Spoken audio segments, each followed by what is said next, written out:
The Boobie was originally designed by Englishman Gordon Fraser. His unique design has evolved into the world's premier stillwater attractor pattern. Nothing in a lake looks or acts like a booby. Upon seeing a pattern such as the Tequila Booby cross their paths, trout punish it with reckless abandon.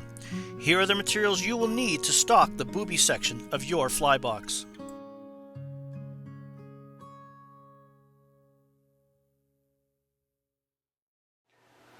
So let's tie the booby. A unique and definitely not a natural looking fly, as you'll soon see. Into the vise, I've placed a number 8 C49S hook. I tie these probably in 8s and 10s, and that's it. This is a pure attractor pattern. You'll want to use a short shanked hook like the C49S, because with long shanked hooks the fish really pulverize the fly, and there is a risk the fly could be taken far too deep and injure the fish. So these short shanked hooks are preferred. Using some heavy thread here, at least 140 denier or 3/0, because we're going to be securing some foam. So we're just going to cover the hook shank with tying thread, right down, about halfway between the point and the barb. We'll trim off the waist and then come back up in preparation for tying our marabou tail. About 2 hook eye widths we want to stop the thread, because we've got to put the unique signature booby eyes on. For the tail, we're going to use some of the UV2 Marabou in lemon yellow. We're going to make this a tequila flavored booby, if you will. The color combinations are literally endless.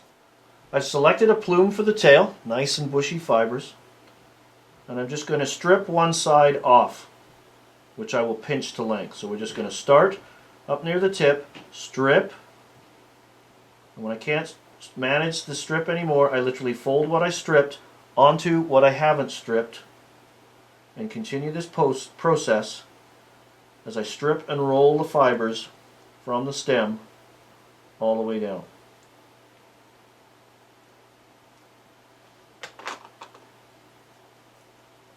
Moisten your fingers a little bit to help manage the marabou. I'm just going to trim. Lay that on top. Good firm wraps to start. And I'm lifting up on the marabou as I secure it, and this process ensures the marabou stays on top of the hook shank. You can even throw a few turns if you like underneath the marabou to also help lock it in place and cock that tail up a little bit. And now what we're going to do is pinch it to length. So about the shank length is fine. Come in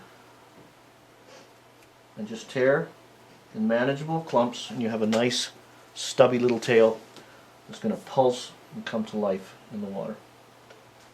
For the body, I'm going to use a material I got over in England. It's kind of hard to find right now in North America. It's gel core Fritz. This is the fluorescent sunburst peach. It's more of a sunburst orange when you see it. You can use hot orange as well, lots of different colors, and this is a little different than your standard crystal chenille. It doesn't have quite that luminescence, and these fibers are quite soft and they really breathe well when they get wet.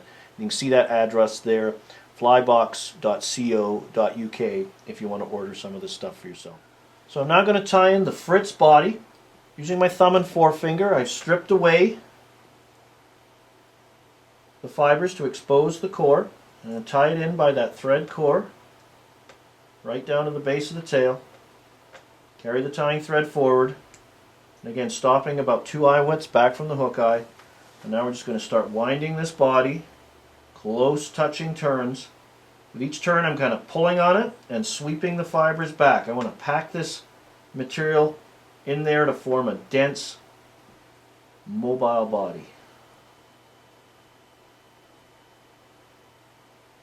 Just keep doing that right up to where the tying thread is hanging.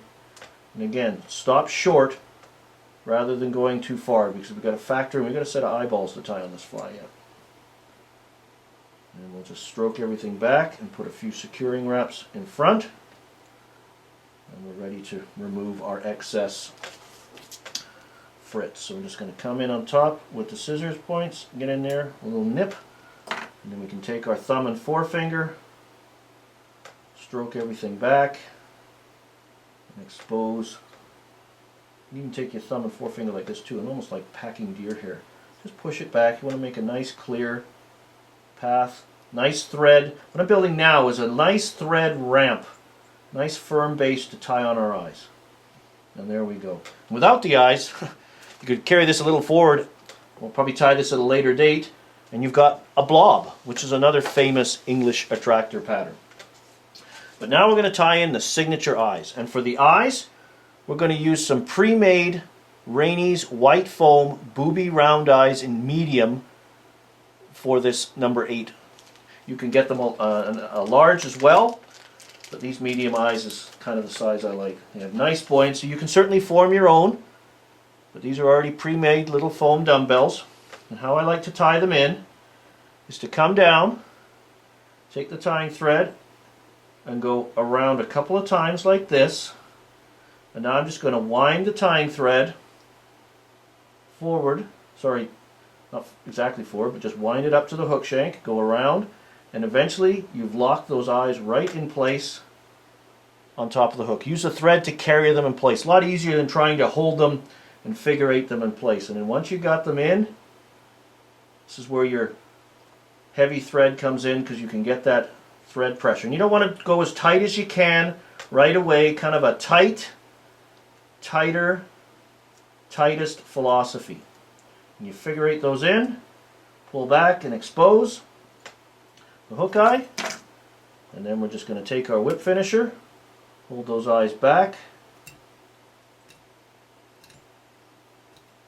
form our whip finish, disengage the whip finish tool,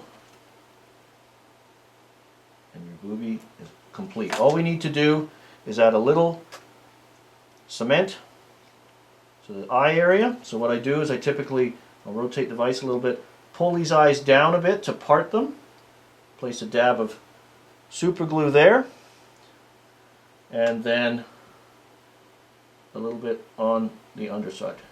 So there you have the finished boobie. There's nothing in nature that looks like this, so don't worry. It's not supposed to appear natural. This is a pure aggravation pattern, and it's deadly effective at times when fish are just not willing to take the natural stuff. Bad weather change, they're in deep water, holding, not feeding. You can shake them into a strike using a boobie such as this tequila flavor. You can tie them in all orange, all white. You can even go natural, olives and blacks. But when you're stripping this fly using a 4 to 6 inch brisk retrieve, fast sinking line, this fly is wobbling and shaking throughout the water, and it just drives fish crazy. So stash a few of these in your fly box for those days when fish just don't want to play the regular way. You can get them to bite using a boobie. For more information on fly fishing, and stillwater fly fishing in particular, please visit my website at flycraftangling.com. Here you'll find lots of information, including fly fishing tips, fly patterns, articles, dates on my seminars and schools, along with links to my blog and mine and Brian Chan's online stillwater fly fishing shop. You can also visit our store directly at stillwaterflyfishingstore.com. Please join the conversation on my Facebook page or follow me on Twitter. Thanks for watching, and please take the time to watch my other tying videos as well.